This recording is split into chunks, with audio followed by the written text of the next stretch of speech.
جو بھی نبی آتا اپنی قوم سے یہی کہتا ہے کہ یا قومی اعبدوا اللہ ما لکم من الہ غیرہ، اے میری قوم صرف اللہ کی عبادت کرو اور اس کے ساتھ کسی دوسرے کی عبادت نہ کرو۔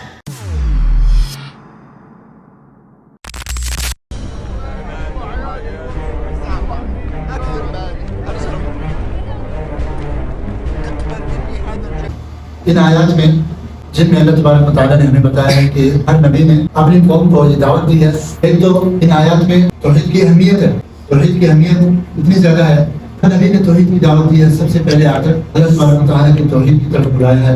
پھر اس کے بعد جو قوم، ہر قوم جو کسی نہ کسی برائی میں پڑی ہوئی تھی، کسی نہ کسی کا شکار تھی، پھر اس کے بعد انہیں اس برائی سے دور کرنے کی دعوت دی۔ پہلی دعوت توحید کی دی اور بعد میں ہر قوم جس برائی میں پڑی ہوئی تھی انہیں اس سے نکالنے کے لیے انبیاء علیہ الصلوۃ والسلام نے دعوت کا کام کیا۔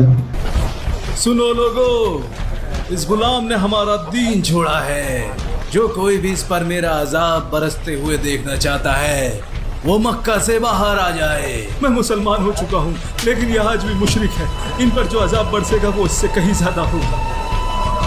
تجھے جب تک نہیں چھوڑوں گا جب تک تو مر نہیں جاتا یا نہیں چھوڑتا محمد کا ساتھ اور عبادت کرتا اللہ تعالی کی۔ وہ ایک ہے جو دین میں کام کر رہے ہیں، جو دین پھیلا رہے ہیں، انہیں اپنے اوقات میں سے اور اپنے وقت میں سے توحید کی بھی دعوت ساتھ ساتھ کرنی چاہیے، کیونکہ یہ فتنوں کا جو دور ہے، شک اور شبہات کا جو دور ہے، شک اور شبہات کا، کہ اس دور میں نبی کریم صلی اللہ علیہ وسلم نے ہمیں آخری زمانے کی پیشن گوئیوں میں سے ہمیں بتایا ہے کہ بہت سے لوگ اللہ تبارک و تعالیٰ کا کفر اور انکار کر دیں گے۔ اس امت میں سے بہت سے لوگ ایسے ہوں گے کہ ایسا فتنہ آئے گا کہ یصبح الرجل مؤمنا ویمسی کافرا او یمسی مؤمنا ویصبح کافرا۔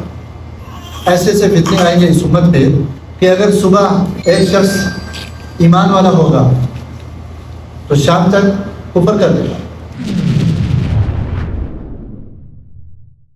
اے پیغمبر، میری طرف سے لوگوں کو کہہ دو کہ اے میرے بندو، جنہوں نے اپنی جانوں پر زیادتی کی ہے، اللہ کی رحمت سے نا امید نہ ہونا۔